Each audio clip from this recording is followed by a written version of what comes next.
গৌরাঙ্গ নিত্যানন্দ শ্রী অদ্বৈত চন্দ্র গদাধর শিবাসাদি গৌর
Should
কলিযুগ পাবন অবতার শ্রী শ্রী গৌরাঙ্গ মহাপ্রভু শ্রীধাম বৃন্দাবন দর্শন করার পর তিনি যখন নীলাচলের মুখে রওনা হলেন, তখন প্রয়াগে আসার পরে শ্রী রূপ গোস্বামীর সহিত তিনার সাক্ষাৎ হইল। সাক্ষাৎ হওয়ার পরে রূপ গোস্বামীর কাছে তিনি তখন অনেক কিছু তত্ত্ব কথা বর্ণন করিলেন। মহাপ্রভুর রাস্তায় তাদের সঙ্গে দেখা হলো। রূপ গোস্বামীর সমস্ত বিষয় ত্যাগ করে দিয়ে তিনি এসেছেন মহাপ্রভুর চরণে। প্রভু চলিলেন বিদ্যুনাথ ধাম দর্শনে, লক্ষ লক্ষ লোক আইসে প্রভু দেখিবারে সেখানেও হরিনাম কীর্তন করলেন। গঙ্গা যমুনা সরস্বতী ত্রিবেণী সঙ্গমে ডুব দিয়ে মহাপ্রভু করিলেন কীর্তনে। সেই এলাহাবাদে মহাপ্রভু স্নান করলেন ত্রিবেণী সঙ্গম, সেই তীর্থরাজ প্রয়াগের মধ্যে মহাপ্রভু স্নান করলেন। স্নান করে তিনি তারপরে যখন রওনা হবেন, তখন রূপ গোস্বামী এবং অনুপম গোস্বামী প্রভুর সম্মুখে দর্শন করার জন্য দাঁড়াইলেন। মহাপ্রভু রূপ গোস্বামী এবং তিনার ছোট ভাই অনুপম গোস্বামীকে তখন নিয়ে এক ব্রাহ্মণের বাড়িতে গেলেন। কৃষ্ণের করুণায় কিছু না যায় বর্ণন, বিষয় হইতে তোমাদেরকে করিলেন লক্ষণ। তোমরা যে রাজকার্য করতে গিয়ে বিষয়টি বিস্ফোরণ করেছিলে, ভগবান সেই বিষয় থেকে তোমাদেরকে উদ্ধার করে নিয়ে এসেছে। হে রূপ গোস্বামী, আমি তোমার শরীরে আমার শক্তি প্রয়োগ করে দিচ্ছি, যাও তুমি শ্রীধাম বৃন্দাবনে এবং লুপ্ত তীর্থ উদ্ধারের কাজ তুমি করো। আচ্ছা, তোমার সনাতনের খবর কি? তোমার ছোট ভাই সনাতনের খবর কি? রূপ গোস্বামী বললেন, সনাতন যখন পালিয়ে আসতে চেয়েছিল, রাজা হোসেন শাহ তখন তাকে ধরে বন্দী করে কারাগারে রেখে দিয়েছে। মহাপ্রভু বললেন, চিন্তা করো না, অল্প কিছুদিনের মধ্যে তিনিও কারাগার থেকে মুক্ত হয়ে আসবেন এবং বৃন্দাবনে তিনিও অবস্থান করবেন। তোমরা দুই ভাই সুখে বসে বৃন্দাবনে ভজন করবে, রাগানুগা ভজন করবে, লুপ্ত তীর্থ উদ্ধার করবে, বৈষ্ণব স্মৃতিশাস্ত্র রচনা করবে। আর তার জন্য আমি আমার শক্তি তোমার শরীরের মধ্যে প্রয়োগ করে দিচ্ছি। আমার শক্তি আমি তোমার শরীরের মধ্যে প্রয়োগ করে দিচ্ছি। অতএব তুমি যাও, তুমি গিয়ে সেই সমস্ত গ্রন্থ রচনার কার্য আরম্ভ করো। ত্রিবেণীর উপরে প্রভু বসা ভর স্থান, দুই ভাই বৈশে তাহা প্রভুর সন্নিধান। ভগবান এইভাবে তাদেরকে তত্ত্বকথা শিখাইতে শুরু করলেন, উপদেশ দিতে শুরু করলেন।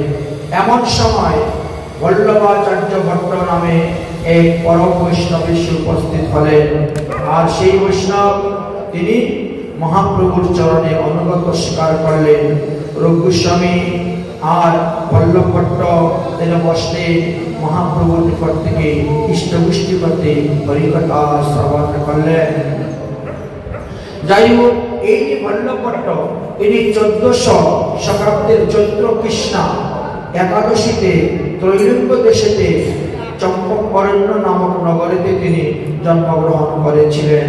তিনার পিতার নাম ছিল শ্রী লঙ্কন ভট্ট, মাতার নাম ছিল কৃষ্ণা মারু। ভরদ্বাজ গোত্রীয় তারা ব্রাহ্মণ ছিলেন। বহুদিন লেখাপড়া করে, অনেক তীর্থ ভ্রমণ করে, বহু স্থানে দিগ্বিজয় করে শেষে জানতে পারলে একমাত্র গোবিন্দ চরণই সার, তাই তিনি গোবিন্দ চরণ আশ্রয় করলেন। আজ তিনি মহাপ্রভুর চরণে এসে আশ্রয় করেছেন। মহাপ্রভুর কাছে জিজ্ঞেস করছেন, আমার সাধ্য সাধন কর্তব্য কি, আপনি কৃপা করিয়া বলুন। শ্যামৈব পরম রূপম পরিমধুরিমা বরম জগস্য করম ধ্যানমধীব পরমম স্মৃতি। অতএব তুমি গোবিন্দ চরণ ভজন করো, ভগবানের চরণ ভজন করো। এই 7টা পরিধামের মধ্যে, 7টা মুক্তিদায়ী তীর্থের মধ্যে বৃন্দাবন ধাম হল শ্রেষ্ঠ। কারণ বৃন্দাবন ধামে চতুর্বিধা মুক্তি অবস্থান করে। বৃন্দাবনে যারা জন্মগ্রহণ করবে তারা মুক্তি লাভ করবে, বৃন্দাবনে যারা মারা যাবে তাদের মুক্তি লাভ হবে, বৃন্দাবনে গিয়ে যাদের দীক্ষা বাবা পুরস্চরণ হবে, তাদের মুক্তি হবে, উপনয়ন হবে, তাদের মুক্তি হবে। আর বৃন্দাবনে যাদের দেহটাকে পুরানো হবে তারা সব মুক্তি লাভ করতে পারে। অতএব যাও বৃন্দাবন, বৃন্দাবনে গিয়ে তোমরা ভজন করো, ভজন করো। প্রভু কহে ভগবত শিখাইলাম তোমাদেরকে, অতএব তোমরা যাও শ্রীধাম বৃন্দাবনে। কৃষ্ণ তত্ত্ব, ভক্তি তত্ত্ব, রসতত্ত্ব, সার সব শিখাইয়া দিলাম, সিদ্ধান্ত অপার। রায় রামানন্দের কাছে দেশ সিদ্ধান্ত শুনিলাম, রূপ গোস্বামী তোমাদের কৃপা করি তাহা সমর্পিলাম। মহাপ্রভু কি বললেন? রূপ গোস্বামী কে বললেন যে আমি রায় রামানন্দের কাছ থেকে যে সিদ্ধান্ত শিখেছিলাম সেই সমস্ত সিদ্ধান্তের সার আজকে তোমাকে আমি জানাইলাম। এই মতো 10 দিন প্রয়াগে রহিয়া শ্রীরূপকে শিক্ষা দিলেন কৃতার্থ করিয়া।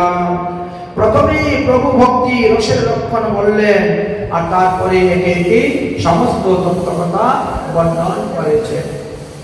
এই যে তীর্থরাজ প্রয়াগ, ভগবান শ্রীকৃষ্ণ যখন লীলা করছিলেন বৃন্দাবনে, তখন তীর্থরাজ প্রয়াগ বৃন্দাবনে চলে গেলেন। গিয়ে বললেন, হে প্রভু, সমস্ত তীর্থ আমাকে ট্যাক্স দেয়, কর দেয়, কিন্তু আপনার বৃন্দাবন ধাম আমাকে ট্যাক্স দেয় না, কর দেয় না, খাজনা দেয় না, সম্মান দেয় না। অতএব আপনি তার বিচার করুন। মহাপ্রভু বললেন, হে প্রয়াগরাজ, আমি তোমাকে তীর্থের গুরু বানিয়েছি, তাই বলে কি আমি তোমাকে আমার ঘরের গুরু বানিয়েছি নাকি? বৃন্দাবন ধাম হলো আমার ঘর। বৃন্দাবনম পরিত্যজ্যম এক পাদম ন গচ্ছামি। তাই তীর্থ প্রয়াগতেও আরো শ্রেষ্ঠ হলো বৃন্দাবন ধাম। বৃন্দাবন ধামকে পৃথিবীর এমন কোন তীর্থ নাই যে সমস্ত তীর্থের সঙ্গে আপনি তুলনা দিতে পারবেন। তাই ভগবান যারা যাচ্ছে সবাইকে তিনি বৃন্দাবন ধামে যাও, বৃন্দাবন ধামে যাও বলে তাদেরকে পাঠাইয়া দিচ্ছেন। জীবের মঙ্গলের জন্য, জীবের কল্যাণের জন্য মহাপ্রভু আজ রূপ গোস্বামী পাদকে ভক্তিতত্ত্ব সিদ্ধান্ত শিখিয়ে দিয়ে বললেন, তুমি গিয়ে এই সমস্ত তত্ত্বকথা গ্রন্থে লিপিবদ্ধ করে তুমি শাস্ত্রে উল্লেখ করবে। ম্লেচ্ছ, কুলি, বুদ্ধ, শবর যত জাতি আছে এই সবাই এই বৈদিক ধর্ম ত্যাগ করে তারা এই বৈষ্ণব ধর্ম গ্রহণ করতে পারে, এতে দোষ নেই। বেদনিষ্ঠার মধ্যে অনেক বেদে মুখে মানে, বেদ সিদ্ধ পাপ করে অর্থ নাহি জানে। অনেকে বেদ করে আর বেদ করেও তারা পাপ কর্ম করে, বেদের প্রকৃত অর্থ তারা জানে না। কারণ বেদের এক একটা শ্লোকের 6টা অর্থ হয়, মুখ্য, লাক্ষণিক, গৌণ, রূঢ়, যুগরূঢ়, উপচারিকা। এইভাবে 6 অর্থে ব্যবহার হয়ে থাকে। কোটি কর্ম নিষ্ঠার মধ্যে এক জ্ঞানী শ্রেষ্ঠ, আর কোটি জ্ঞানীর মধ্যে একজন কৃষ্ণ ভক্ত শ্রেষ্ঠ। কোটি মুক্ত দুর্লভে কৃষ্ণ ভক্ত হয়। কৃষ্ণ ভক্ত নিষ্কাম অতএব শান্ত, ভক্তি মুক্তি সিদ্ধ কামী যারা, তারা সবাই অশান্ত, অশান্ত। তাই বললেন, এক ব্রহ্মাণ্ড ব্রহ্মিয়া জীব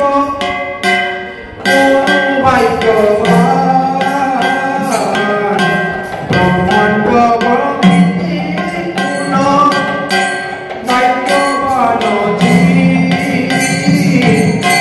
গুরু কৃষ্ণ প্রসাদে পায় ভক্তি মালি হইয়া সে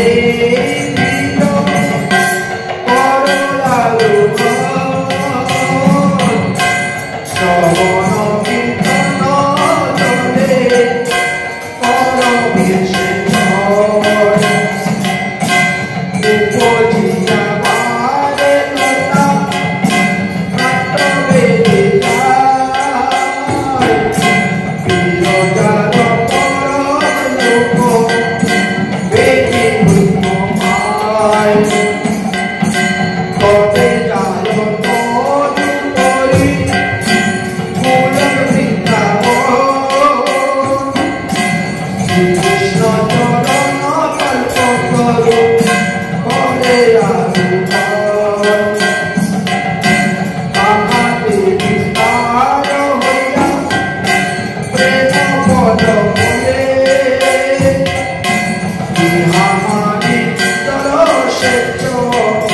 নিত্য কীর্তন করে যদি বৈষ্ণব পররা উঠে হাতে মাথা উপরিয়া চিরে কথা সুখী যায় মাথা তাতে মাবি যতে করে করলার অপরাধ হস্তিতে না হইল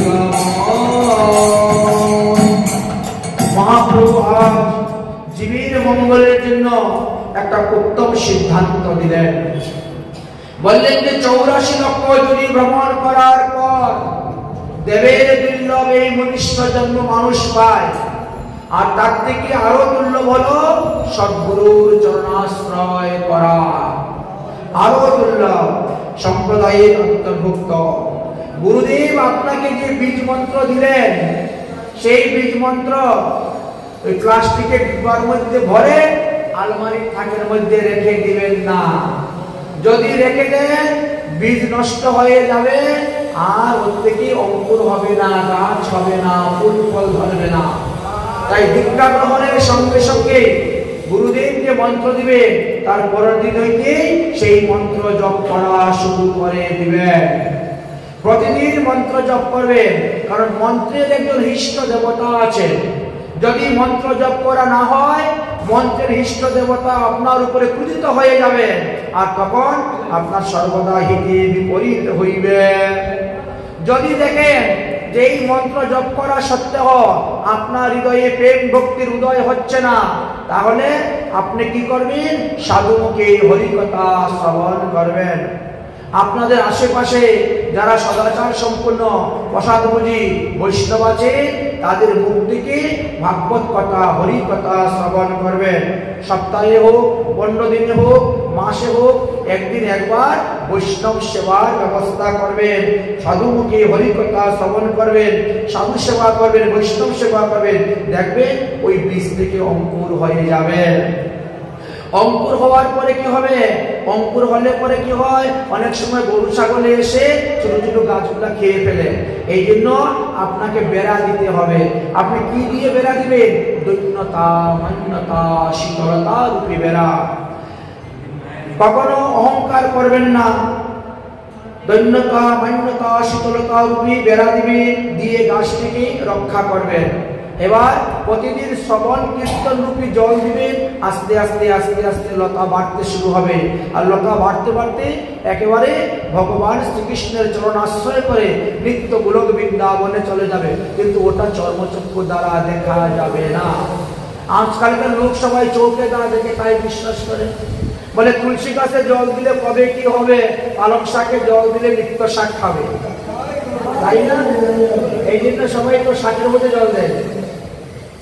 তুলসী গাছে জল দিতে দেখা তো যায় না, কিন্তু আছে। এই ফলটা ওখানে গিয়ে আপনি বসে বসে পাবেন।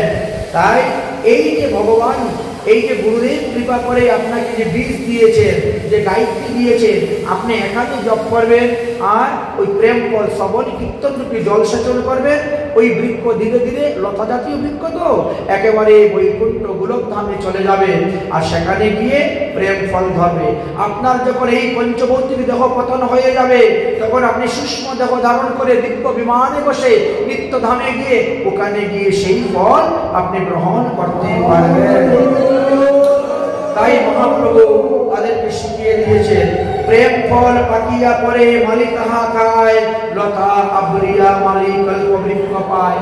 এই লতাকে ধরে আপনি কল্পবৃক্ষ ধরে ভগবান শ্রীকৃষ্ণের চরণকে আপনি লাভ করতে পারবেন।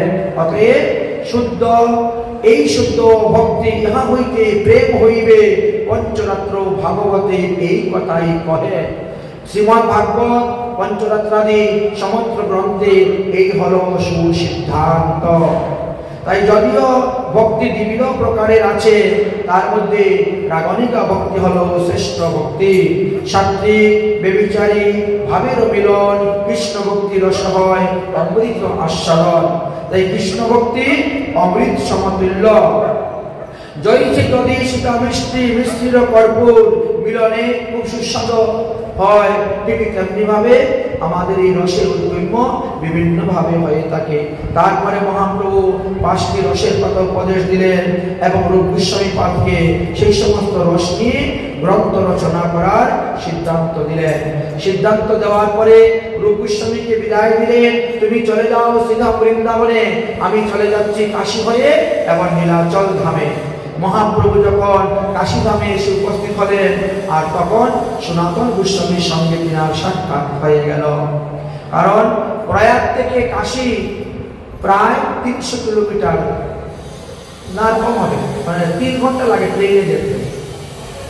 3 ঘন্টা যে ট্রেনে যেতে লাগে তাহলে 150 কিলোমিটার তো হবেই, বা 150-200 কিলোমিটার দূর আছে। যাই হোক, এবার তিনি কাশীতে গেলেন। মহাপ্রভু কাশীতে গিয়ে বৈদ্য চন্দ্রশেখরের বাড়িতে গিয়ে উপস্থিত হয়েছে। সেইখানে তিনি অবস্থান করতেছেন, ইষ্টপুষ্টি দর্শন করতেছেন। আর এমন সময় সনাতন গোস্বামী 7000 স্বর্ণ মুদ্রা দিয়ে বন্দিশালার কারাগার থেকে তিনি মুক্ত হয়ে মহাপ্রভুর চরণে এসে শরণ নিয়েছেন। মহাপ্রভু দেখলেন ইনি কারাগারে থাকতে থাকতে ইনার দরবেশ বেশ হয়ে গেছে, মানে চুল দাড়ি মুছ এত লম্বা হয়েছে যে মনে হচ্ছে একজন দরবেশ এসে দাঁড়িয়ে আছে। মহাপ্রভু তখন কি করলেন, নাপিত ডাকলেন, তিনাকে মস্তক মণ্ডন করালেন, দূর কপিল বহির্বাস করালেন, করাইয়া তিনাকে বাবাজি বেশ বানিয়ে দিলেন। বাবাজি বেশ বানিয়ে দিয়ে ভক্তি তত্ত্ব, প্রেম তত্ত্ব, রসতত্ত্ব, রাধা তত্ত্ব, ভাগবত তত্ত্ব, এই সমস্ত তত্ত্ব সনাতন গোস্বামীকে শিক্ষাদান দিলেন। শিক্ষাদান দিয়ে বললেন, তুমিও চলে যাও সিধা বৃন্দাবনে। তবে সনাতন প্রভুর চরণ ধরিয়া দৈন্য মিনতি করে দন্তে তীর্ণ লইয়া, কৃপা করো যদি মুরে করিছ উদ্ধার, আপনার কৃপাকে বলো কর্তব্য কি আমার। আপনি যখন কৃপা করে আমাকে উদ্ধার করলেন ভবকূপ হইতে এবং বাবাজি বেশ বৈষ্ণব বেশ প্রদান করলেন, অতএব আপনি বলুন এবার আমার কর্তব্য কি, কে আমি, কেন আমার যারে তাপত্রয় ইহা না জানিলে মোর কেইসে হিত হয়। তাই আমাদেরকে আগে জানতে হবে আমি কে, আমি কেন এসেছি পৃথিবীতে, এটাকে জানতে হবে। তাই জিজ্ঞাসা করলেন, কে আমি, কেন আমার যারে তাপত্রয় ইহা না জানিলে মোর কেইসে হিত হয়। সাধ্য সাধন তত্ত্ব আমি জিজ্ঞাসা করিতে না জানি, কৃপা করিয়া সব তত্ত্ব কহ আপনি। আমি প্রশ্ন করতে জানি না, আমার মঙ্গলের জন্য আপনি প্রশ্ন করেন, আপনি উত্তর দিন, যাতে আমার মঙ্গল হয়। মহাপ্রভু তখন সনাতন গোস্বামীকে লক্ষ্য করিয়া তিনি সমস্ত জীবের মঙ্গলের জন্য তখন সমস্ত সিদ্ধান্ত বলতে শুরু করলেন। বললেন, কৃষ্ণের স্বাভাবিক 3 শক্তি পরিচয়, চিৎ শক্তি, দৃঢ় শক্তি, মায়া শক্তি হয়। ভগবানের অনন্ত অনন্ত শক্তির মধ্যে 3 শক্তি প্রধান, এক হলো চিৎ শক্তি, এক হলো জীব শক্তি, আর এক হলো মায়া শক্তি। এবার যারা কৃষ্ণকে ভুলে যাবে মায়া এসে তাদের ঘরে ধরবে। কৃষ্ণ ভুলিয়া যে জীব অনাদি বহির্মুখ, অতএব মায়া তারে দেয় সংসার দুঃখ। যারা কৃষ্ণকে ভুলে গিয়ে আমার ছেলে, আমার মেয়ে, আমার নাতি, আমার বাড়ি, আমার গাড়ি, আমার জমি, আমার করতে থাকেন, ওই মায়া তাদেরকে ধরে তাদেরকে দুঃখ দেয়, কষ্ট দেয়। কবু স্বর্গে উঠায়, কবু নরকে ডুবায়, দণ্ডকার গণকে যেন রাজা নদীতে চুবায়, এইভাবে হয়। তবে কৃষ্ণ ভক্তি লাভ করতে গেলে কি করতে হবে, বলে সাধু শাস্ত্র কৃপা যদি কৃষ্ণ মুখ হয়, সেই জীব নিস্তার পায় মায়াতে ছাড়য়। যদি এই জীব সৎসঙ্গ করে, সাধুমুখী হরিকথা শ্রবণ করে, তবে সে মায়ার হাত থেকে মুক্তি লাভ করতে পারবে। কারণ মায়া যদি হলে ভগবানের দাসী, অতএব ভগবানের সঙ্গে যার সম্পর্ক আছে মায়া তাকে কিছুই করতে পারবে না। জীবের কৃপা কইলা ব্যাস বেদব্যাস পুরাণ, অতএব শাস্ত্র গুরু আত্মরূপে আপনা জানা। ব্যাসদেব কৃপা করে আমাদেরকে শ্রীমদ্ ভাগবত আদি সমস্ত ভক্তিতত্ত্ব গ্রন্থ দান করে গিয়েছেন। এই সমস্ত গ্রন্থ আস্বাদন করলে আপনারা জানতে পারবেন আমরা কার সঙ্গে সম্বন্ধ রাখবো। তখন বলছে ভগবানের সঙ্গে সম্বন্ধ রাখো। আত্মীয় স্বজন ইষ্টি কুটুম্ব যদি আসেন তাদেরকে ঘরে থাকার জায়গা দেও, কিন্তু মনের মধ্যে থাকার জায়গা দিও না। মনের মধ্যে থাকার আসন গোবিন্দেরকে বসিয়ে দাও, অর্থাৎ 16 আনা মন ভগবানকে দান করে দাও। ভগবান বলছেন মত মনা ভব মত ভক্ত মত আমি মাং নমস্কুরু। হে অর্জুন, তুমি তোমার 16 আনা মন আমাকে দান করো, তাহলে আমি তোমাকে সমস্ত পাপ থেকে রক্ষা করব, উদ্ধার করব। তুমি যদি আমার বাক্য পালন করে চলো, আমি তোমাকে সমস্ত পাপ থেকে রক্ষা করব। তাই মত মনা ভব, তোমার মন আমাকে দাও, তোমার মন অন্য কাউকে দিও না। মত মনা ভব বলছেন প্রভু, মন তো বড় চঞ্চল, মন বাতাসের চাইতেও দ্রুতগামী, মন তো এক স্থানে দাঁড়ায় না, মনকে তো ধরতে পারি না, তাহলে মনকে আপনি দিব কেমন করে? বলে অভ্যাস এবং বৈরাগ্যের দ্বারা মনকে নিজের বশে আনা যায়। মেরা মন বড়া চঞ্চল হে कैसे तेरी भजन करूं, मन बड़ा चंचल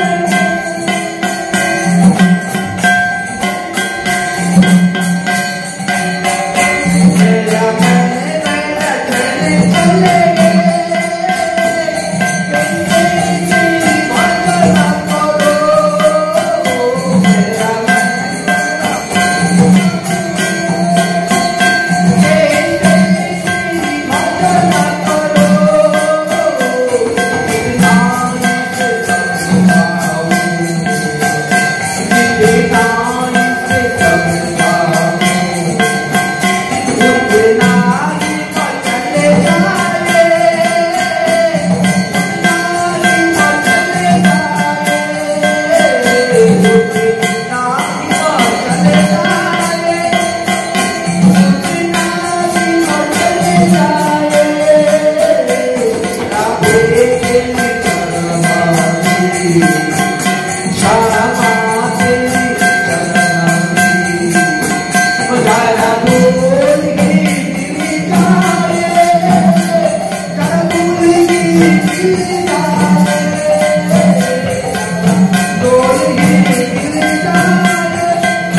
তুমি আমার ভক্তের সঙ্গ করো, তোমার এই চঞ্চল মন বশ হয়ে যাবে।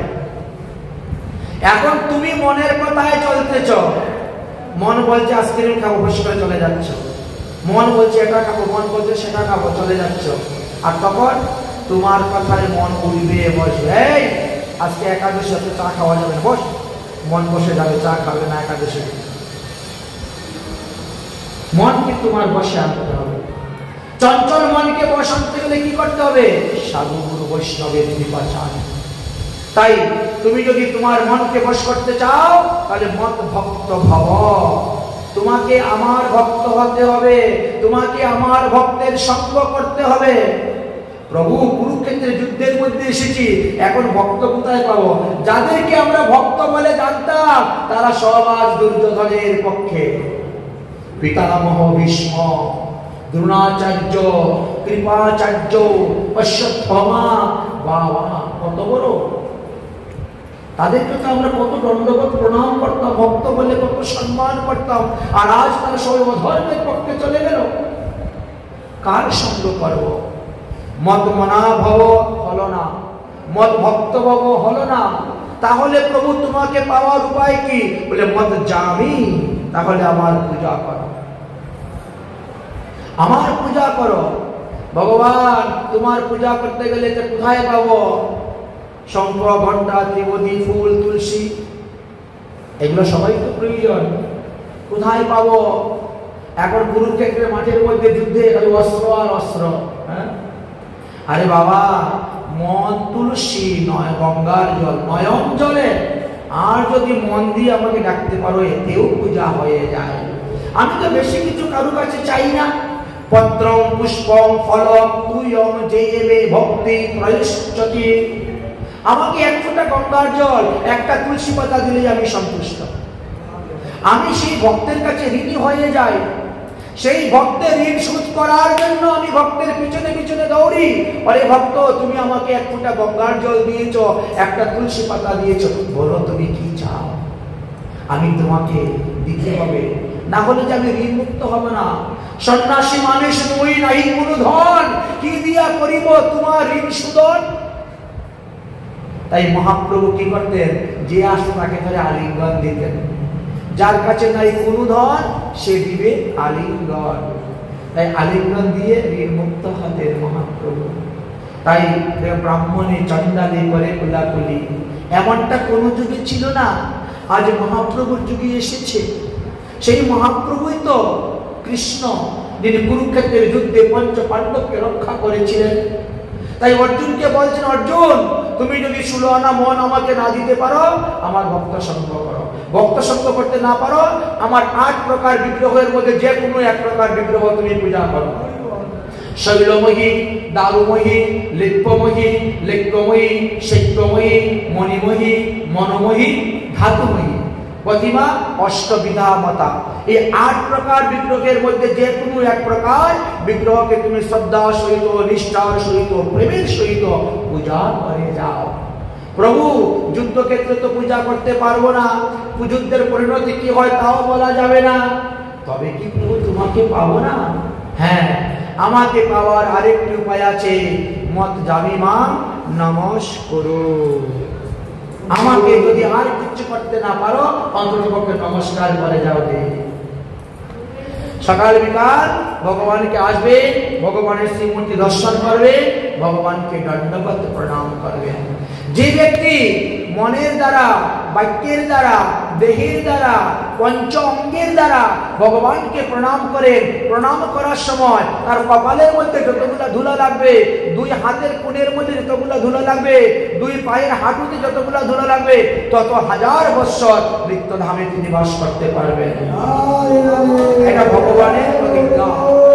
ভগবান বলছেন যে শ্রীকৃষ্ণেশ্বর প্রণমামি পুনর্নভবায়, যারা প্রতিদিন ভগবানকে প্রণাম করে, যারা প্রতিদিন ভগবানের আরতি দর্শন করে, তাদের প্রতিদিনের পাপ প্রতিদিনই মাফ হয়ে যায়। এই জন্য আরতি দর্শন, আরতি দর্শনের দ্বারা অতি উত্তম ফল লাভ করা যায়। এই 24 ঘন্টা যা পাপ করেছেন, আরতি দর্শন করলেন, সব পাপের মাফ হয়ে গেল। এই জন্যই তো আরতি দর্শনের এত মহিমা। তাই ভগবান বলছে তুমি আমাকে প্রণাম করে যাও, প্রণাম করে যাও। অর্জুন বলে, আচ্ছা প্রণাম তো আমি করতে পারবো সবসময়, হ্যাঁ, কিন্তু বাকি যে 3টা করলাম না, আপনারা 4টা বিধান তো দিয়েছেন, 4টার মধ্যে বাকি 3টা যে করলাম না, বলে ওই 3টা আপনা আপনি চলে আসবে। যেন কান টানলে মাথা আসে, ওইভাবে কিন্তু সব চলে আসবে। আগে থেকে প্রণাম থেকে আরম্ভ করো। তাই দণ্ডবত প্রণাম কুরুতে বিষ্ণুবে ভক্তি ভাবিত। ভক্তির সহিত করবেন, প্রেমের সহিত করবেন। দণ্ডবত প্রণাম কুরুতে বিষ্ণুবে ভক্তি ভাবিত রেণু সংকক বসত সর্গে মন্মন্তরং সতং নরঃ। তাই এত বছর তুমি বাস করতে পারবে, অতএব তুমি প্রতিদিন আমাকে প্রণাম করো, প্রণাম করো।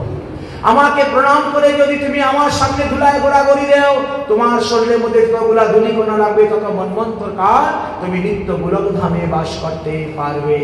আমাকে যারা প্রণাম করে তাদের কিতাব জ্বালা নাশ হয়ে যায়, আদি দৈবিক আদি ভৌতিক আধ্যাত্মিক কিতাব জ্বালা নাশ হয়। তাই অর্জুন তুমি প্রণাম করো। অনেকে হয়তো মনে করতে পারেন যে আমরা তো প্রতিদিন আসি মন্দিরে, ঠাকুরকে প্রণাম করি, কই আমাদের তো কিতাব জ্বালা নাশ হয় না, আরো দিন দিন বেড়ে যাচ্ছে।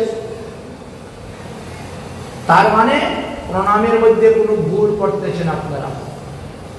প্রণামের একটা বিধি আছে না, বিধান আছে। তো প্রথম বিধান হলো আমাদের এক হস্তে প্রণাম করা নিষিদ্ধ। কেউ যদি এক হস্তে প্রণাম করে, ভগবানকে করুক, মাতা পিতাকে করুক, সাধুগুরু বৈষ্ণবকে যাকে করুক না কেন, তখনই তার সমস্ত পুণ্য নষ্ট হয়ে যায়। আমাদের সনাতন ধর্মে এক হস্তে প্রণামের কোনো বিধান নাই। একটা অপরাধ। দ্বিতীয় অপরাধ হয়েছে আমাদের জুতা পায়ে দিয়ে প্রণাম করা নিষিদ্ধ। তৃতীয় অপরাধ হয়েছে যেখানে যজ্ঞশালা, যেখানে ভাগবত কথা হয়, যেখানে হরি কথা হয়, সেখানে একটাই মাত্র প্রণাম করে বসে যেতে হয়, পৃথক পৃথকভাবে সবাইকে প্রণাম করতে নাই। চতুর্থ হলো মন্দিরের ভিতরে গর্ভগৃহে ঠাকুরকে প্রণাম করা নিষিদ্ধ। পঞ্চম হলো একবার ভগবানকে পরিক্রমা করতে নাই, পরিক্রমা করলে 4 বারই করতে হবে। বিষ্ণু মন্দির একবার পরিক্রমা করতে নাই। এবং প্রণাম করার সময় ভগবান থাকবেন আপনার বাম দিকে। সবামে ভবেতি বিষ্ণু শিব শঙ্কর দক্ষিণে। এই জন্য দেবদেবীদেরকে ডাইনে রেখে প্রণাম করা হয়, আর ভগবানকে বামে রেখে প্রণাম করা হয়। সাধুগুরু বৈষ্ণবকে সোজা সোজা প্রণাম করা হয়। এত ভিন্ন অন্যতা নিষ্ফলাম ভাবে। এই নিয়মের ব্যতিক্রমে প্রণাম করলে ফল পাওয়া যাবে না। ভগবান শ্রীকৃষ্ণকে প্রণাম করলে যেই ফল পাওয়া যায়, কোন দেবদেবীকে প্রণাম করলে এই ফল পাওয়া যায় না। এই জন্য আমাদের মহাজনগণ বলছেন, কৃষ্ণ জিনকা নাম হে গোকুল জিনকা ধাম হে, এই ভগবান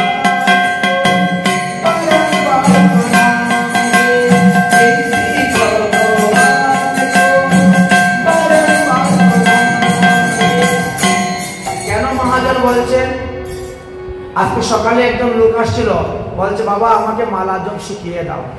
আমি তো তোমার দীক্ষা হয়েছে? বলে কৃষ্ণ মন্ত্রে দীক্ষা হয়ে গেছে। বলে কোন কৃষ্ণ মন্ত্রে দীক্ষা হয়েছে? বলে তা তো বলতে পারবো না, কারণ এই দাপর যুগে তিনি কৃষ্ণ লীলা করে গিয়েছেন। আপনি যে কৃষ্ণ মন্ত্রে দীক্ষা পেয়েছেন, কোন কৃষ্ণের মন্ত্রে দীক্ষা পেয়েছেন? এক হলেন যশোদানন্দন কৃষ্ণ, একজন হলেন দেবকীনন্দন কৃষ্ণ। অর্থাৎ এক বৃন্দাবনের কৃষ্ণ, আর এক মথুরার কৃষ্ণ, আর এক দ্বারকার কৃষ্ণ। এই 3 কৃষ্ণ কিন্তু এক নয়। বৃন্দাবনের যে কৃষ্ণ, তিনি নিত্য গোলক ধাম থেকে এসেছেন। মথুরার যে কৃষ্ণ, তিনি তিরুসাই বিষ্ণু, তিনি এসেছেন। আর দ্বারকার যে কৃষ্ণ, তিনি বৈকুণ্ঠ থেকে এসেছেন। তো 3 কৃষ্ণ তো এক নয়। কোন কৃষ্ণের আপনি মন্ত্রে দীক্ষা নিয়েছেন? বৃন্দাবনের কৃষ্ণের প্রিয়সী তো রাধারানী, মথুরার কৃষ্ণের প্রিয়সী হলেন কুব্জা, আর দ্বারকার কৃষ্ণের প্রিয়সী হল রুক্মিণী আদি 16,108 জন। এইখানেই পাবেন মহাপ্রভু রূপ গোস্বামীর এই ভুলটা ধরিয়ে দিয়েছিলেন। আমাদের রূপ গোস্বামী পর্যন্ত বুঝতে পারেন নাই। রূপ গোস্বামী যখন বৃন্দাবন থেকে নীলাচল ধামে যাচ্ছেন মহাপ্রভুকে দর্শন করার জন্য, আর রাস্তায় যাচ্ছেন আর গ্রন্থ লিখে যাচ্ছেন। গ্রন্থের নাম কি ছিল? বিদগ্ধ মাধব নাটক গ্রন্থের নাম ছিল। গ্রন্থ লিখে লিখে রওনা হয়েছেন, যেতে যেতে মহাপ্রভুর কাছে পৌঁছেছেন। মহাপ্রভুর কাছে পৌঁছার পরে মহাপ্রভু বলছে, ভুল করেছ, তুমি 3 কৃষ্ণকে এক কেন করে দিয়েছ? তিন কৃষ্ণ তো এক নয়, তিন কৃষ্ণ, তিন তত্ত্ব আলাদা। একজন 14 কলা, একজন 15 কলা, একজন 16 কলা, একজন ব্রহ্ম, একজন ব্রহ্মতর, একজন ব্রহ্মতম। এই ভুল কাজ তো করেছো। তাহলে কি করবো? বলে তাহলে নাটকে 3 ভাগে ভাগ করে দেবো। নাটকের অঙ্ক আলাদা আলাদা করে দাও। বিদগ্ধ মাধব নাটক, ললিত মাধব নাটক, দুটা করে দাও। ললিত মাধব নাটকের মধ্যে বৃন্দাবন নাটক, বিদগ্ধ মাধব নাটকের মধ্যে 2 টুকরা করে দাও আলাদা আলাদা। পরে একটা মথুরা লীলা আর একটা দ্বারকা লীলা, 2 অঙ্ক করে দাও। নাটকের অঙ্ক আলাদা করে দাও। তাহলে তোমার নাটকও ঠিক থাকলো, অঙ্ক ঠিক থাকলো, সিদ্ধান্ত ঠিক থাকলো। এই জন্য আমাদের মহাজনরা কেউ কিন্তু দেবকীনন্দন কৃষ্ণের ভজনের কথা বলেন নাই, কেউ মথুরার কৃষ্ণের ভজনের কথা বলেন নাই, কেউ দ্বারকার কৃষ্ণের ভজনের কথা বলেন নাই। সবাই বলছে বৃন্দাবনের কৃষ্ণ ভজন করো। তাই আপনি যে দীক্ষা মন্ত্র পেয়েছেন, কোন কৃষ্ণের মন্ত্র দীক্ষা পেয়েছেন? আমাদের মহাজন বলেন কৃষ্ণ জিনকা নাম হে, গোকুল जिनका धाम है, ऐसी भगवान को परम पावना है। कृष्ण जिनका नाम है, गोकुल जिनका धाम, ऐसी भगवान को परम पावना है। ऐसी भगवान को परम पावना।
शास्त्र गुरु आत्मा रूपे अपनी জানান, কৃষ্ণ মোর প্রভু ভ্রাতা জীবের হইবে জ্ঞান। যখন জীব মনে করবে ভগবানই আমার সবকিছু, তমেব মাতা চ পিতা তমেব, তমেব বন্ধু চ সখা তমেব, তমেব বিদ্যাং গমনাং তমেব, তমেব সর্ব মম দেব দেব। তাই ভগবানই আমার মাতা, ভগবানই আমার পিতা, ভগবানই আমার ভাই, ভগবানই আমার বন্ধু, ভগবানই আমার পুত্র।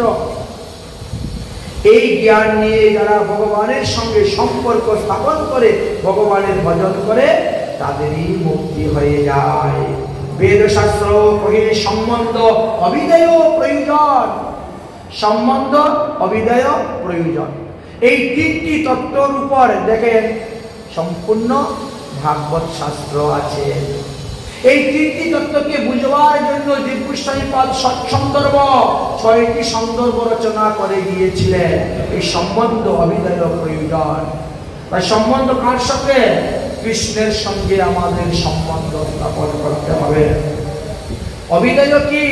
অবিদেয় হলো কৃষ্ণ ভক্তি। কৃষ্ণ ভক্তি লাভ করতে হবে। কেন লাভ করতে হবে? বলে কৃষ্ণ ভক্তি লাভ না করলে আমাদের প্রয়োজন তত্ত্ব যে প্রেম, ওটা পাওয়া যাবে না। বিনা প্রেম সে নাহি মিলে নন্দলালা। এই জন্য নন্দলালাকে পেতে গেলে আমাদেরকে প্রেম করতে হবে। কিন্তু আমরা ভগবানের সঙ্গে প্রেম করি না, আমরা করি জীবের সঙ্গে প্রেম। কিন্তু সেই জীব যদি বৈষ্ণব হয়, ভক্ত হয়, তবে তার সঙ্গে প্রেম করলে লাভ হবে। আর সে যদি বিষয়ী হয়, তাহলে তো আপনাকে ওর থেকে নিচে নামিয়ে দিবে। আপনি যতটুকু উপরে উঠতে চেয়েছিলেন, আপনাকে টেনে নিচে নামিয়ে দিবে। কারণ আপন আপন স্থানে প্রীতি সবাই টানে, ভক্তি পথে দিবে বিগতি। যেমন আপনারা আমার কাছে এসেছেন, আমি কৃষ্ণ ভক্ত বলে কৃষ্ণের মহিমা বলছি। আপনারা যখন কোনো রাম ভক্তের কাছে যাবেন, তিনি রামের মহিমা বলবেন। আবার কালী ভক্তের কাছে গেলে কালীর মহিমা বলবেন, শিব ভক্তের কাছে গেলে শিবের মহিমা বলবেন। কিন্তু শ্রেষ্ঠ যেটা, এটা তো সবাইকে স্বীকার করতে হবে। কৃষ্ণ তো ভগবান স্বয়ং, কৃষ্ণের উপরে তো আর কেউ বড় নেই। এই কথাটা অনেকে জানলেও মানে না, আর মানলেও এটা প্রকাশ করে না। কারণ আমার সম্প্রদায়ে তো লোক কমে যাবে, তাহলে আমার মঠ মন্দির চলবে কেমন করে। এই জন্য অনেকে জেনে শুনেও কিন্তু এইগুলো প্রকাশ করে না। যেমন ধরেন এই প্রকাশানন্দ সরস্বতীর কথা এখনই আসবে, উনি কাশীতেই আছেন। তিনি কি জানেন না যে কলিযুগে ভক্তি শ্রেষ্ঠ? তিনি ভাগবত পড়তেছেন, কলৌ কেবলা ভক্তি ব্রহ্ম সাযুজ্যকারিণী। তথাপিও তিনি ভক্তিকে লুকিয়ে রেখে জ্ঞানের ব্যাখ্যা করে যাচ্ছেন, জ্ঞানের ব্যাখ্যা করে যাচ্ছেন। তিনি জানেন যে আমার পূর্বপুরুষ, আমার আচার্য শঙ্করাচার্য ভুল সিদ্ধান্ত বলে গিয়েছেন। কিন্তু তিনি যদি এইটা বলেন, তাহলে তো এই আশ্রমে যারা দীক্ষা নিয়েছে, তারা এই আশ্রম থেকে বেরিয়ে অন্য জায়গায় গিয়ে দীক্ষা নিয়ে নিবে। তাহলে এই আশ্রম, এই মঠ মন্দির তো আর চলবে না। এই জন্য জানা সত্ত্বেও তিনি কাউকে বলতেন না, ভক্তিকে লুকিয়ে রেখে জ্ঞানের ব্যাখ্যাই করতেন। এখানে তার প্রকৃত প্রমাণ আমরা পাব। তাই ভগবানের সঙ্গে হলো আমাদের সম্বন্ধ অবিধেয় প্রয়োজন। জীবকে সঙ্গে প্রেম করে লাভ হবে না, কারণ জীব তো স্বার্থপর। সুর নর মুনি সবটা একই রীতি, স্বার্থ লাগিয়া সব করে হে প্রীতি। তাই স্বার্থের জন্য তারা ভালোবাসা দেখায়, স্বার্থ ফুরাই গেলে আর আপনার সঙ্গে ভালোবাসা দেখাবে না। যতক্ষণ আপনার পকেটে পয়সা আছে, আপনার বন্ধু বান্ধবের অভাব হবে না। আর যেই পয়সা ফুরিয়ে গেল, এবার দেখে আর একটাও বন্ধু বান্ধব নেই। এই জন্য বলছেন, আরে ভাই, भटक रहे संसार में करके भ्रष्टाचार, वही जी तू भोग नदी कैसे होगी पार। तन बल धन बल बुद्धि बल सारे करे ना कोई काम, एक बार मुख में ले ले बंदा श्री राधे राधे नाम। ওইটাই আমাদের সঙ্গে যাবে, ওটাই আমাদের কাজ করবে। বুঝতে পেরেছেন? তো পাঠক মশাই যখন পাঠ করতেছেন, এক দধিবালি দই বিক্রি করে এক মাইয়া, উনি রাস্তা দিয়ে যাচ্ছেন। ঠিক সুন্দর সুন্দর কথা হচ্ছে, তো এই তিনি চলে এসেছেন পাঠ শুনতে। পাঠ শুনতে বসেছেন, পণ্ডিত মশাই এখন ব্যাখ্যা করতেছেন। भटक रहे संसार में करके भ्रष्टाचार, वही जी तो भव नदी कैसे होगी पार। तन बल धन बल बुद्धि बल सार जाएंगे कोई ना कोई काम, तबे एक बार मुख में ले ले बंदा राधे राधे। वो মনে করেছিল রাধেশ্যাম রাধেশ্যাম জপ করলে ভব নদী পার হওয়া যাবে, তাই না? তাহলে তো আমাদের যমুনা নদীও পার হওয়া যাবে। আমি যমুনা নদী পার হতে 1 টাকা দিই সকালবেলা, আবার ওপারে যেতে আরো 1 টাকা দিয়ে 2 টাকা খরচা হয়। ইস, যদি আগে থেকে সাধুসঙ্গ করতাম, তাহলে এতদিনে আমার অনেকগুলো টাকা বেঁচে যেত। ডেইলি শুধু 2 টাকা করে আমাকে খাওয়া ভাড়া দিতে হচ্ছে। আজকে সাধুসঙ্গ করতে এসে জানতে পারলাম যে রাধেশ্যাম জপ করলে নদী পার হওয়া যায়। তারপর শ্রদ্ধা, নামের প্রতি নিষ্ঠা হয়ে গেল, সাধুর প্রতি ভক্তি। দণ্ডবত প্রণাম করে দইয়ের মাথায় কলস মাথায় নিয়ে আর নদীর তীরে গিয়ে রাধেশ্যাম রাধেশ্যাম জপ করে হাঁটতে শুরু করে দিয়েছিল। ভগবান দেখলেন এই মেয়েটার হৃদয়টা খুব সহজ সরল এবং কোমল, এবং তার শ্রদ্ধা ভক্তি বিশ্বাস খুব। ভগবান বলেন, যমুনা রাস্তা যাও। যমুনা তুমি রাস্তা দিয়ে দাও। ভগবানের আশীর্বাদে এবার উনি হাঁটতে শুরু করে যমুনার জলের উপর দিয়ে হেঁটে হেঁটে চলে গেছেন, ওই পারে পৌঁছে গেছেন। বুঝতে পেরেছেন? যমুনায় তখন হাঁটু জল হয়ে গেছে, ওই পারে চলে গেছে। বাবারে, দেখেছো ইস কি ভুল করলাম, আগে কেন সৎসঙ্গ করলাম না, আগে কেন হরিকথা শুনতে গেলাম না, তাহলে এতদিনে অনেক টাকা জমে। পরের দিন আবার তিনি ওইভাবে রওনা হয়েছে, ওই নদীর তীরে এসেই চোখ বন্ধ করে রাধেশ্যাম রাধেশ্যাম রাধেশ্যাম রাধেশ্যাম জপ করে করে যান, নদী পার হয়ে চলে গেছে। নদী বিক্রি করে টাকা পয়সা পেলে আবার চলে আসছে। এইভাবে করতে করতে 1 বৎসরে তিনার অনেকগুলি টাকা জমে গেছে। বুঝেছেন? 730 টাকা জমা হয়ে গেছে। ডেইলি 2 টাকা করে, ডেইলি 2 টাকা করে জমা হয়। আমার 730 টাকা জমা হয়ে গেছে। চিন্তা করলে যে গুরুদেবের কৃপাতে আমার 1 বৎসরে 730 টাকা জমা হয়েছে, অত সেই গুরুদেবকে একদিন নিমন্ত্রণ করে এনে আমি সেবা দিব, আমি বস্ত্র দান করব, আমি একটু বৈষ্ণব সেবা দিব, আর একটু কীর্তনের ব্যবস্থা করব। যে গুরুর কৃপায় আমার এই পয়সাগুলো বেঁচে গিয়েছে। একদিন তিনি রওনা হয়েছেন সেই পাঠক মশাইয়ের কাছে, গুরুজি গুরুজি আপনাকে আমাদের বাড়ি যেতে হবে। কোন দিন যাবেন বলেন?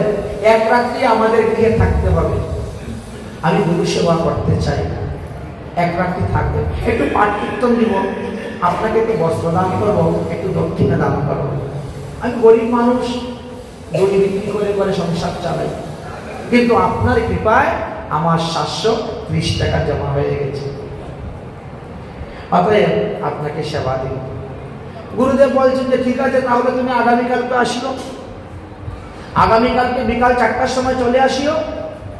যাবো, সন্ধ্যা আরতির পরে পাঠ করতে বসবো, 8টা-9টা পর্যন্ত পাঠ করে তারপরে খিচুড়ি রান্না করে দিও, খাওয়া দাওয়া হয়ে গেল, রাত্রে বিশ্রাম করো, পরের দিন কিন্তু চলে আসবো, আমার অন্য জায়গায় আবার পাঠ আছে, কালকে কোথাও পাঠ নেই, ফাঁকা আছে, ওই সময় তোমারটা হয়ে যাবে। মহিলা তো বড় সন্তুষ্ট, খুশি, গুরুদেব আসবেন আমার এখানে। সবাইকে গ্রামবাসীদেরকে নিমন্ত্রণ দিয়েছে, খিচুড়ির ব্যবস্থা করেছে, রান্না বান্না আলং আলং বেঁধে একেবারে পাঠ কীর্তনের ব্যবস্থা করে এবার গুরুদেবকে নেওয়ার জন্য এসেছেন। চলেন গুরুদেব চলেন, একটু দেরি হয়ে গেছে, সবকিছু গুছিয়ে আসতে তো সন্ধ্যা হয়ে যাচ্ছে, অন্ধকার অন্ধকার, চলেন গুরুদেব আর দেরি নেই। গুরুদেব গীতা ভাগবত যা আছে ব্যাগের মধ্যে নিয়ে ছাতি লাঠি নিয়ে রওনা হয়ে গেছে। এখন শিষ্য ওই দিকে যাচ্ছে।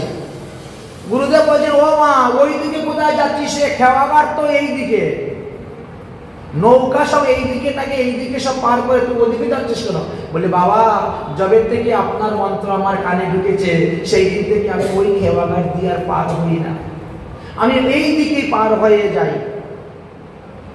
গুরুদেব মনে করছেন তাহলে মনে হয় আমার জন্য স্পেশাল নৌকা টোকা নিয়ে এসেছে, নৌকার মধ্যে বসে একবারে তার বাড়ির সামনেই গিয়ে নেমে যাবো, বেশি হাঁটতে হবে না, বেশ ভালোই হবে।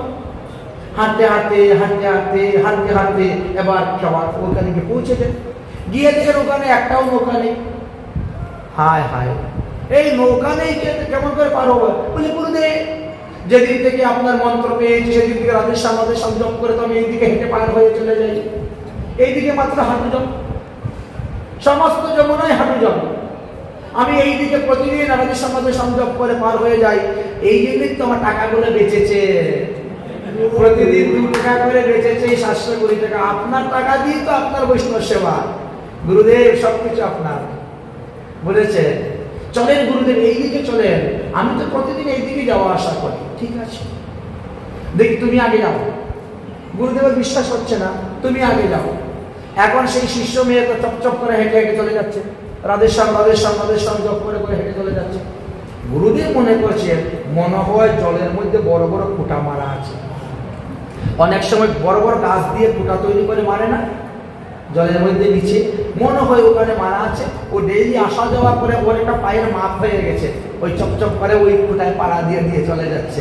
জলের নিচে দেখা যায় না তো, নীল যমুনার জল, যমুনার জল তো নীল, কিছু দেখা যাচ্ছে না, ওই আন্তাজে মনে হয় চলে যাচ্ছে।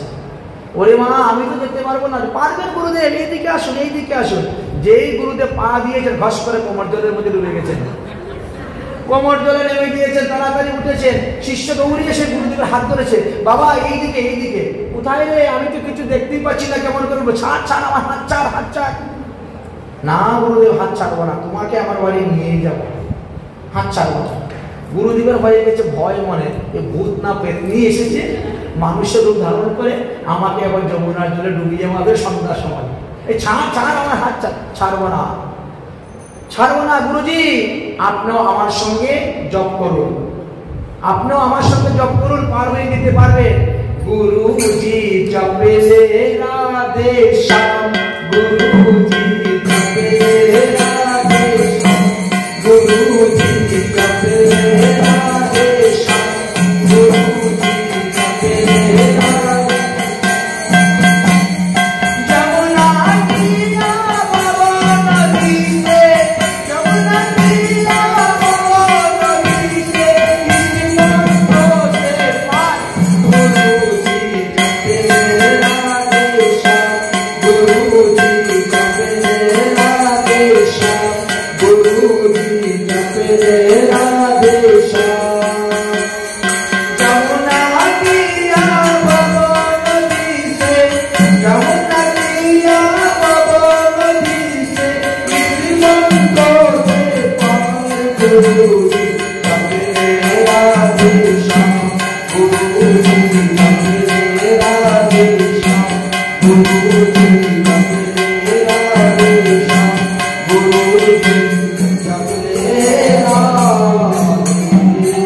শ্যাম।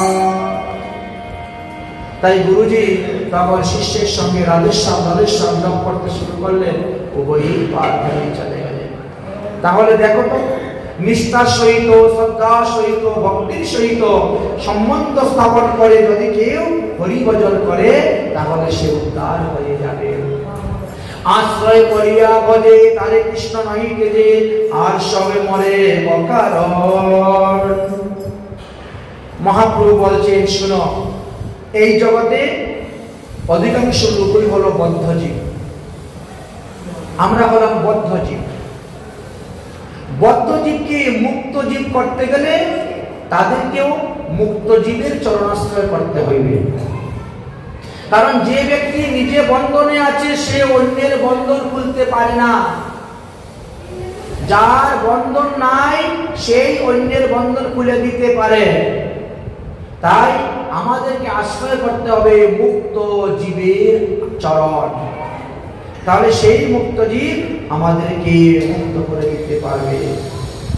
এক বৃদ্ধ কথা তোমাকে বলতেছি, শোনো। এক বৃদ্ধের অনেক টাকা পয়সা ছিল, অনেক টাকা পয়সা ছিল, কিন্তু ছেলে মেয়েদেরকে তিনি ততটা দিতেন না, যতটা প্রয়োজন ততটা তাতে কম দিতেন। বাকি টাকা রাখতেন কেন তিনি? না, সাধুগুরু বৈষ্ণবের সেবা দিব, বৃদ্ধকালে তীর্থ ভ্রমণ টমন করতে যাব। কিন্তু হঠাৎ করে তিনি মারা গেলেন, হঠাৎ করে তিনি মারা গিয়েছেন। তো মারা যাওয়ার পরে দাহ সংস্কার সব কিছু করা হয়ে গেছে, করা হওয়ার পরে ছেলে এখন মাথায় হাত দিয়ে কাঁদতে শুরু করেছে। টাকা পয়সাগুলো কোথায় রেখেছে কেউ জানে না, ছেলে এখন এসে মাথায় হাত দিয়ে কাঁদতে শুরু করেছে। ভগবান দেখলেন সাধুর ছেলে, বাবা মারা গিয়েছে, এখন তো সে তো ঠাকুর সেবা করবে, কিন্তু ঠাকুর সেবা টেবা না করে বসে টাকার চিন্তা, কান্না। ভগবান তখন এক বৃদ্ধ ব্রাহ্মণের বেশ ধারণ করে আসছেন, এসে বলছে, কি ব্যাপার, তোমার বাবা মারা গিয়েছে, তো এত দুঃখ কিসের? মরতে তো সবাই কি হবে, তোমাকেও একদিন মরতে হবে। তোমার বাবা যেমন মৃত্যুর পূর্বে তিনি তিনার সদ্গতির জন্য সাধন ভজন করে গিয়েছে, তোমাকেও সাধন ভজন করতে হবে আত্মকল্যাণের জন্য। যিনি মারা গিয়েছে তার জন্য কেঁদে লাভ নেই, কারণ তার জন্য তুমি যত কাঁদবে, নয়নের জল ফেলবে, তিনার কিন্তু ততটাই কষ্ট হবে। মৃত্যুর উদ্দেশ্যে যারা কান্না করে, ওই মৃত ব্যক্তিকে ওই কান্নার জল খেতে হয়, চোখের জল। এই জন্য কাঁদতে নাই। তোমার বাবা মারা গিয়েছে, তুমি হাসো যে আমার বাবা মুক্তি লাভ করেছে, আমার বাবা এতদিন ভজন করেছেন, একাদশী ব্রত করেছেন, নিত্য ধামে যাবে, কাঁদার জন্য কি আছে? বলে না, আমি ওর জন্য কাঁদছি না, বাবা টাকা পয়সা গুলো যে কোথায় রেখে গেল তা তো জানি না। টাকা পয়সা, ওরে পাগল, তোমার বাবা টাকা পয়সা তোমার ঘরের ভিতরেই রেখে গিয়েছে, ঘরের ভিতরে রেখে গিয়েছে। শুনে তো সে জীবটা বড় সন্তুষ্ট হয়ে গেছে, সঙ্গে সঙ্গে এক শাবল নিয়ে এসেছে। শাবল নিয়ে এসে তিনি এখন ঘর খোঁজার জন্য প্রথমে গিয়ে দক্ষিণ দিকে বেড়েছে, হ্যাঁ খুঁজবে। সর্বজ্ঞ বলে না না, ওখানে খুঁজিও না, ওখানে খুঁজিও না, ওখানে খুঁজলে পরে তুমি টাকা পাবে না। ওখানে একটা ভীমরুল বলার থাক আছে মাটির নিচে, যখন তুমি মাটি খুঁজবে ওই বলা উঠে তোমাকে কামড়িয়ে খেয়ে ফেলবে। একটা কামড় দিলে জ্বর এসে যাবে, জ্বরে মরে যাবে। খবরদার এখানে খুঁজবি না, এখানে খুঁজবি না। জীব তখন কি করবেন? তখন তিনি জীব তখন চলে গেলেন দক্ষিণ দিকে, পশ্চিম দিকে। পশ্চিম দিকে গিয়ে যখন মাটি করতে শুরু করবে, খবরদার এখানে খুঁজিস না, এখানে খুঁজিস না, ওখানে যজ্ঞ, যজ্ঞের ধন, তো যজ্ঞ আছে, ওই যজ্ঞ উঠবে আর তোমাকে সর্পের মতো সুবল দিবে আর তুমি মরে যাবে। আগেরকার দিনের ধন গুলা যজ্ঞ পাহারা দিত না, সর্প থাকে, সর্প পাহারা দেয়। খবরদার ওখানে খুঁজবি না, ধন পেলেও সেই ধন ভোগ করতে পারবি না, তুই মরে যাবি রে, খবরদার করবি না। এবার ওই লোকটা তখন কি করছে? উত্তর দিকে গিয়ে খুঁজতে শাবল মেরেছে। আরে এখানে খুঁজবি না, এখানে একটা অজগর সর্প বাস করে, এখানে মাটির নিচে অজগর সর্প আছে, যদি তুমি খুঁজো ওই সর্প উঠেই তোমাকে খেয়ে ফেলবে।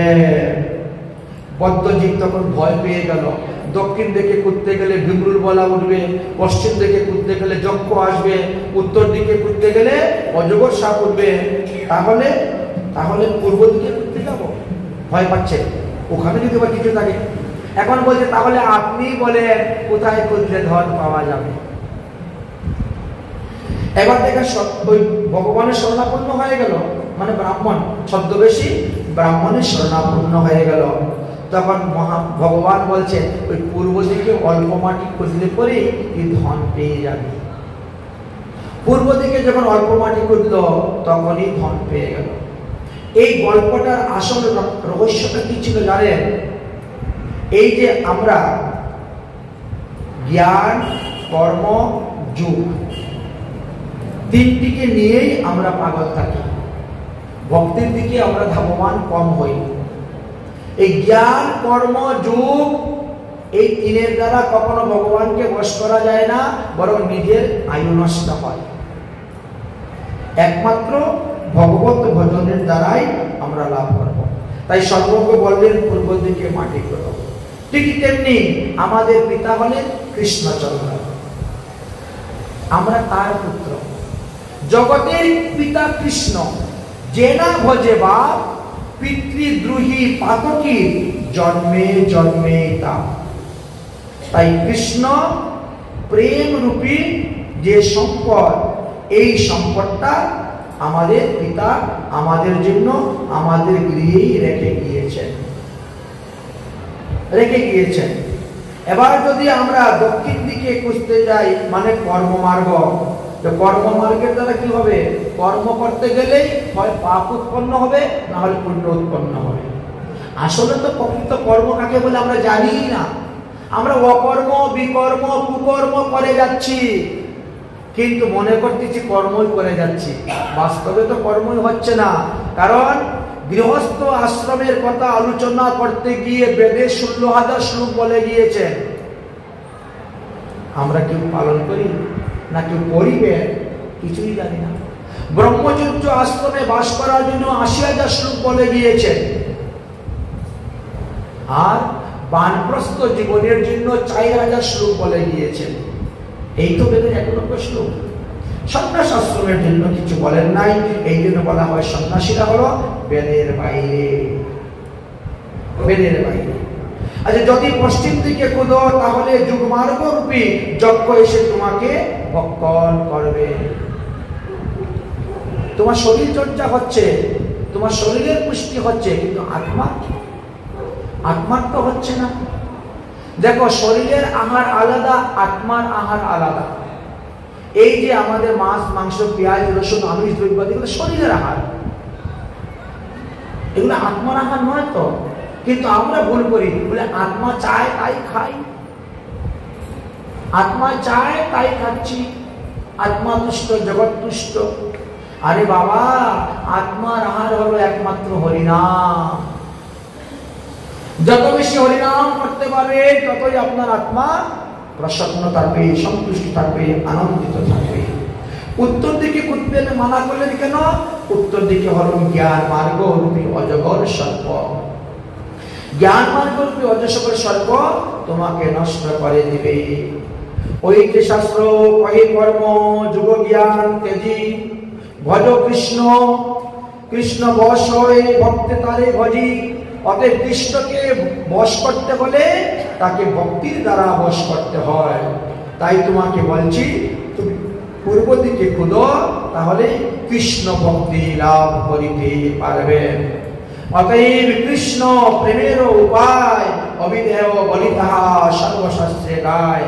ধন পাইলে জৈতে সুখ ভোগ ফল হয়, সুখ ভোগ হইতে দুঃখ আপনি শিলয়। তৈছে ভক্তি ফলে কৃষ্ণ প্রেম উপজয়, সেই প্রেম উপজয় হইলে ভবরোগ বিনাশ হয়। আমরা সবাই ভবরোগের মধ্যে পড়ে আছি। এই ভবার্ণব থেকে কেমন করে পার হয়ে উদ্ধার হয়ে যাব, সেই সন্ধান আমরা জানি না। মহাজনগণ বলছেন, দেখো তোমার দেহটা হলো একটা নৌকা, আর তোমার দেহরূপী নৌকার মধ্যে তুমি পাপ পুণ্য রূপী মালপত্র বোঝাই করে ভরেছ, আর সংসার রূপী সমুদ্র দিয়ে সেই নৌকা নিয়ে তুমি যাচ্ছ। কোথায় যেতে চাচ্ছ? ভব নদীর পরপার, ভব সিন্ধু, ভব সমুদ্রের পরপারে তুমি যেতে চাচ্ছ। কিন্তু তুমি জানো, চন্দ্র সূর্যের আকর্ষণে সমুদ্রে যে জোয়ার ভাটা হয়, বড় বড় ঢেউ আসে, এই বড় বড় ঢেউ থেকে তোমার এই দেহরূপী নৌকাকে কে রক্ষা করবে? দেহরূপী নৌকাকে রক্ষা করার জন্য একজন সুদক্ষ মাঝির প্রয়োজন। সেই মাঝিকে, সেই মাঝি হলেন আমাদের সদ্গুরুদেব। এই গুরুদেব হলেন আমাদের দেহরূপী নৌকার মাঝি। তাই সবাই যদি আমরা যদি সৎ গুরুদেবকে আমাদের দেহরূপী নৌকার মাঝি রূপে তাকে বসিয়ে দেই, তাহলে তিনি ঠিকভাবে হাল চেপে ধরবেন। তিনি জানেন কোন দিক থেকে ঢেউ আসলে কোন দিকে হাল চেপে ধরতে হবে, তাহলে নৌকা ডুববে না। আর সেইভাবেই তিনি ভবসিন্ধুর পরপারে আপনার দেহরূপী নৌকাকে নিয়ে চলে যাবেন। এই জন্য বলছেন, প্রয়স্ততি যুগের পিকি যুগী বৈকুণ্ঠ দুর্লভম। কোন গুরুদেবের যদি কৃপা করেন কোন শিষ্যের প্রতি, তাহলে ওই শিষ্যের দেহরূপী নৌকাকে তিনি ভবসিন্ধুর পরপার করে দিয়ে নিত্য গোলক ধামে নিয়ে যেতে পারেন। গুরুদেবের শরীরে কতটুকুই শক্তি আছে ভগবান দিয়েছেন। তাই গুরু বলেন আমাদের কর্ণধর, আমাদের দেহরূপী নৌকার মাঝি। অতএব দেহরূপী নৌকাতে তুমি গুরুরূপী কর্ণধর বসিয়ে দেও, তাহলেই তোমার মঙ্গল হইবে, তোমার কল্যাণ হইবে। এইভাবে তিনি বর্ণন করলেন। তারপরে বললেন, ভগবানের অবতার হয় সর্ববিধ প্রকার। পুরুষ অবতার এক, লীলা অবতার আর, গুণ অবতার এক, মন্বন্তর অবতার আর, যুগ অবতার এক, শক্তি আবেশ অবতার আর। এইভাবে ভগবানের অনন্ত অনন্ত অবতার আছে।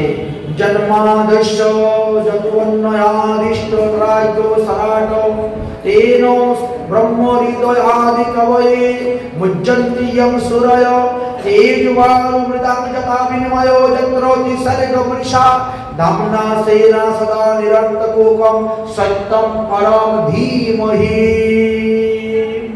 তাই ভগবান হলেন জন্মাদস্য। তিনি আমাদের মতন এই মাতৃগর্ভে এসে জন্মগ্রহণ করেন না। তিনি বায়ুর দ্বারা, মায়ার দ্বারা মাতৃগর্ভকে রাখেন। আর গর্ভবায়ু যখন বের হয়ে যায়, আর তখন ভগবান সেখানে গিয়ে একটি ছোট্ট শিশু রূপ ধারণ করে প্রকট হয়ে যান। তাই দেবকীর গর্ভ থেকে ভগবান বাস্তবে জন্মগ্রহণ করেন নাই, তিনার জন্ম নেই। আবির্ভাব তিরুভাব কহে মাত্র বেদ, আবির্ভাব এবং তিরুভাব হয়ে থাকে। ভগবানের যেমন জন্ম নাই তেমন মৃত্যুও নাই। তিনার দেহ কেউ পায় না তো কোনো সময়, কোন শাস্ত্রে লেখা নাই যে ভগবান শ্রীকৃষ্ণকে অমুক জায়গায় পুরানো হয়েছে, ভগবান রামচন্দ্রকে অমুক জায়গায় পুরানো হয়েছে, মহাপ্রভুকে অমুক জায়গায় সবাই কাঁধে করে নিয়ে পুরিয়েছে না। আবির্ভাব তিরুভাব, তিনি প্রকট হন, অপ্রকট হয়ে নিত্যধামে চলে যান। আমাদের মতো দেহকে গাড়া পুরা ভাষা করে তিনকর্ম নাশা করতে হয় না। তাই ভগবান শ্রীকৃষ্ণের অনন্ত অনন্ত রূপ, শ্রীকৃষ্ণের যত খেলা সর্ব উত্তম নরলীলা, নরবপু তাহার স্বরূপ, গোপবেশ বেরু করো নবকিশোর নটবর, নরলীলার হয় অনুরূপ।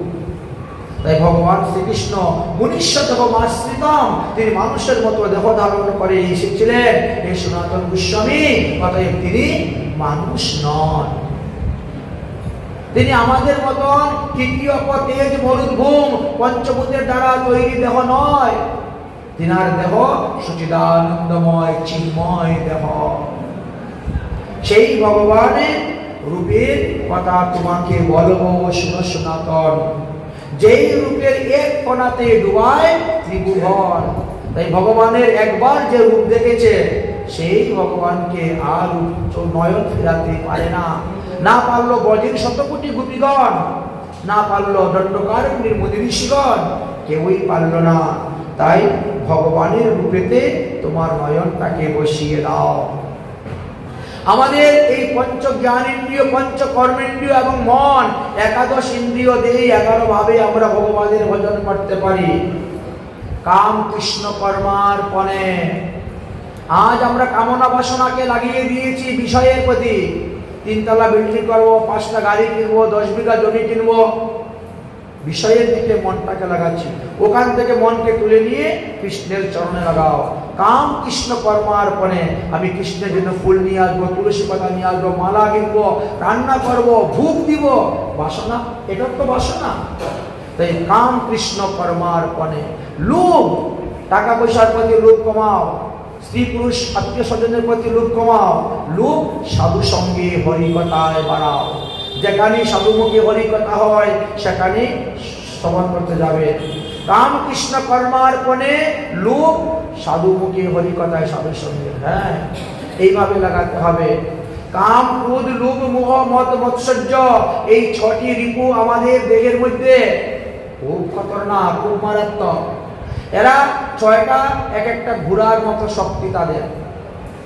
যখন যার শক্তি বেশি সে আপনাকে টেনে ওই দিকে নিয়ে চলে যায়। কাম একদিকে টানবে, ক্রোধ একদিকে টানবে, লোভ একদিকে টানবে, মোহ আরেকদিকে টানবে, মদ আরেকদিকে টানবে, মাৎসর্য আরেকদিকে টানবে।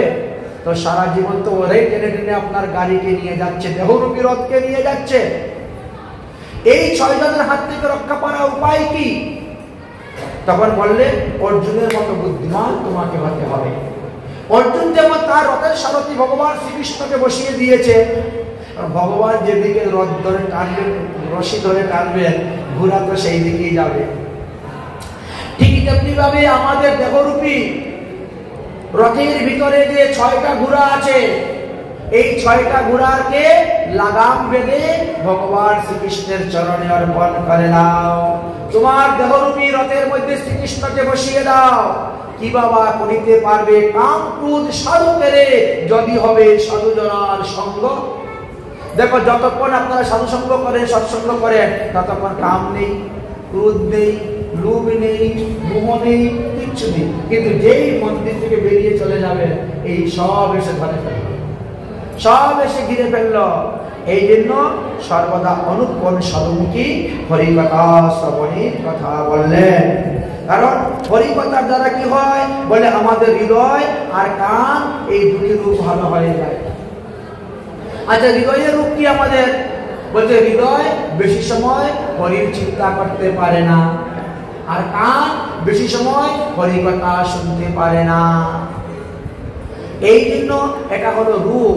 কিন্তু সারাদিন বিষয়ের কথা শুনতেছে, এতে কোনো অসুবিধা হচ্ছে না। সারাদিন বিষয়ে চিন্তা করতেছে, তাতেও কোনো অসুবিধা হচ্ছে না। কিন্তু একবার যদি বলেন, হে মন তুমি বসো তো, আমি এখন চাইতের মালা জপ করব, এক মনে এক চিত্তে ভগবানের, হবে না। দেহটা এখানে পড়ে আছে আসনে, আর মন বিষয়রূপী কাননের মধ্যে ঘুরে বেড়াচ্ছে। ও সেকেন্ডের মধ্যে কলকাতা চলে যায়, দিল্লি চলে যায়, মুম্বাই চলে যায় মন, এত দ্রুতগামী। আর এদিকে মালা মন্ত্রের মতো চলতেছে, হরে কৃষ্ণ কৃষ্ণ কৃষ্ণ হরে হরে রাম হরে রাম, মালা কিন্তু যন্ত্রের মতো চলছে, আর মন বিষয়রূপী কাননের মধ্যে ঘুরতেছে। তাহলে আপনি কেমন করে ভব নদী পার হবেন বলেন তো? ভবার নবে পরি